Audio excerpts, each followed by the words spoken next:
నమస్కారం ఘంటారావానికి స్వాగతం. ముందుగా ప్రధానాంశాలు. ఆడబిడ్డల భద్రతే ప్రాధాన్యత అన్న చంద్రబాబు. జాతీయ బాలికా దినోత్సవం వేళ శుభాకాంక్షలు.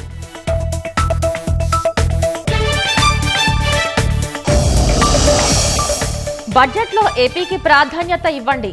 ఆర్థిక మంత్రికి చంద్రబాబు వినతి.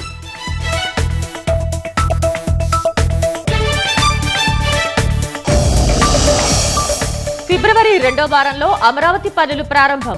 3 ఏళ్లలో నిర్మాణం పూర్తి చేస్తామని నారాయణ పునరుద్ఘాటన.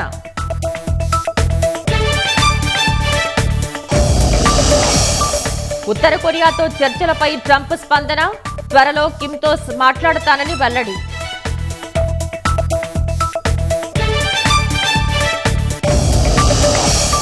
కీవ్పై రష్యా జరిపిన డ్రోన్ దాడిలో 3 మృతి. ధ్వంసమైన ఇళ్లు, దుకాణాలు, వాహనాలు.